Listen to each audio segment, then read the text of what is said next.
নমস্কার বন্ধুরা, আজকে এসেছি নাদনঘাট অঞ্চলের, এটা হচ্ছে কি গ্রাম ভাই? এটা সাতগড়িয়া গ্রামে। এখানে একটি বাড়িতে সাপ বেরিয়েছে।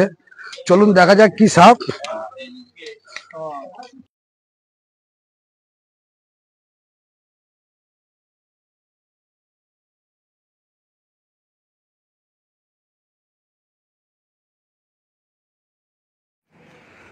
দেখছেন সাপটা এখন খুবই একটা কনজেস্টেডের মধ্যে রয়েছে।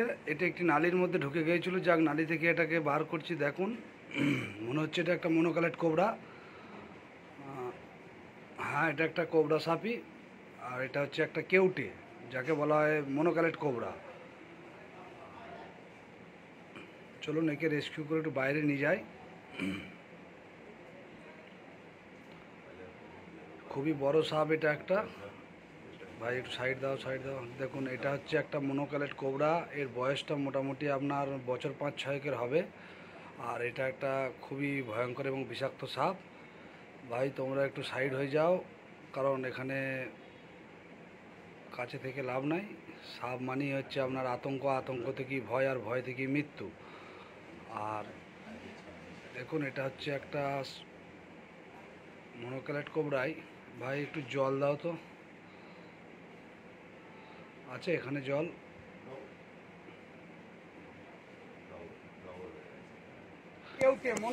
এটা হচ্ছে একটা মনোক্যালেট কোবরা, আর এর মাথায় একটা চক্র থাকে, বুঝলেন। আর এটাকে আজকে কে ফোন করেছিল এখানে? বাপ্পাদা। এই বাপ্পাদার বাড়ির পাশে এই সাপটি ছিল। আর এটা হচ্ছে আপনার সাতগুড়িয়া গ্রাম। ওই বাপ্পাদাই ফোন করেছিল আমাকে। উনি এই অবলা জীবকে আজকে বাঁচিয়েছেন। আর এটা হচ্ছে খুবই একটা বিষধর সাপ, মনোক্যালেট কোবরা সাপ।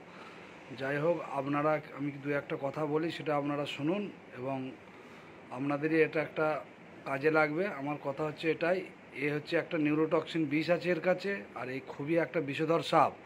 সাপে বাইট করলে আপনারা 40 মিনিটের মধ্যে যেন খুব তাড়াতাড়ি পেশেন্টকে নিয়ে কোনো স্বাস্থ্যকেন্দ্রে যাবেন।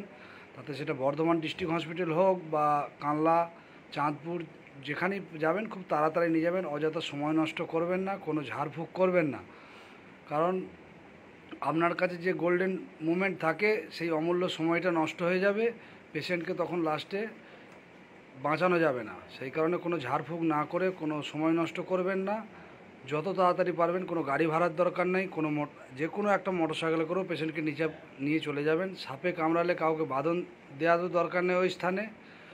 পেশেন্টকে আশ্বাস দেবেন যে সাপে কামড়ালেই যে মানুষের মৃত্যু হয় তা নয়, এটি একটি মেল সাপ। আর সাপটা দেখছেন একটা ক্ষত হয়েছে এই জায়গাটায়। হয়তো কোনো দিন আগে কোনো জায়গায় চোট খেয়েছে সাপটা, একটি এই জায়গাটা ফুলে রয়েছে। আর এটা হচ্ছে আপনার বন জঙ্গল এরিয়া, চারিদিকে বুঝতেই পারছেন। এখন বর্ষাকালে বন্যা হয়েছিল কিছুদিন আগে একটা ছোট, সেই বন্যার কারণে এরা সব লোকালয়ে চলে এসছে।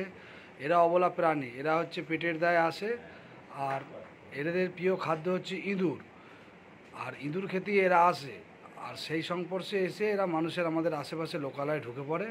কারণ সাপের চাইতে বিষাক্ত হয়তো যেমন কিছু নেই, তেমন মানুষের চাইতেও বুদ্ধিমান কেউ নেই। তাহলে মানুষ যদি সে তার বুদ্ধি প্রয়োগ না করে, রাত্রিবেলায় বেরোলে একটু টর্চ নিয়ে বেরোন, একটা জুতো পরুন। কারণ এই অবলা প্রাণী, এর সাথে যখনই সংস্পর্শে দেখা হবে তখনই এ হয়তো বাইট করবে। কারণ এটা হচ্ছে একটা বিষধর সাপ। আর সাপের হাত থেকে বাঁচতে গেলে আপনাদেরকেও সাবধানতাটা নিতে হবে। কারণ আপনারা যদি নির্বুদ্ধিভাবে কাজ করেন, তাহলে সাপ অবলা প্রাণী সে কী করবে? সাপ কোনো দিন আজ পর্যন্ত শুনেছেন যে মানুষকে এসে কামড়ে দিয়েছে? সাপ কোনো দিন মানুষকে এসে কামড়ায় না। কারণ তার সাথে ভুল অবস্থায় কোনো না কোনো একটা কন্ট্যাক্ট হয়, এবং সেই কন্ট্যাক্টেই এই বিপদটা ঘটে। তবে যাই হোক, আপনারা পেশেন্টকে নিয়ে যত তাড়াতাড়ি পারবেন 40 থেকে 45 মিনিটের মধ্যে স্বাস্থ্যকেন্দ্রে যাবেন, এবং স্বাস্থ্যকেন্দ্রে গিয়ে বলবেন যে আমাকে এরকম সাপে কামড়েছে এবং ট্রিটমেন্ট করাতে হবে। এবং যাই হোক, সেখানে ট্রিটমেন্টটা হবে খুব তাড়াতাড়ি, সময় নষ্ট করবেন না। আর চলুন এবার একে এবার প্যাক করে নিই। বাপ্পাদাকেও ধন্যবাদ একটা অবলা জীবকে বাঁচানোর জন্য। আর এটা হচ্ছে আপনার নাদনঘাট অঞ্চলের সাতগড়িয়া গ্রাম। নাদনঘাট অঞ্চলে আর এটা নিয়ে আমি দুটো সাপ রেস্কিউ করলাম। আর যাই হোক, আপনাদের সেরকম কিছু অসুবিধা হলে আমাকে ফোন করবেন, আমি আসবো। অসুবিধা নেই, আমার ফোন নম্বর দেওয়া আছে এখানে, বাপ্পাদার কাছেও পাবেন এবং আশেপাশে আরও সব নম্বর দেওয়া আছে। চলুন একে এবার প্যাক করে নিই, দেখা যাক। আর আপনারা সাবধানে থাকুন, টর্চ ব্যবহার করুন। রাত্রিবেলায় যখনই বেরোবেন টর্চ নিয়ে বেরোবেন, একটা জুতো পরুন, কারণ বর্ষাকাল, মনসুনটা মৌসুমটাও চেঞ্জমেন্ট হয়েছে। এরা অবলা প্রাণী, এরা আসবেই, এদের হাত থেকেও বাঁচতে হবে আর ওদেরকেও বাঁচাতে হবে। নাহলে সাপ না বাঁচলে আমাদের বাস্তুতন্ত্র ঠিক থাকবে না। চলুন, ভালো থাকবেন সবাই, ধন্যবাদ।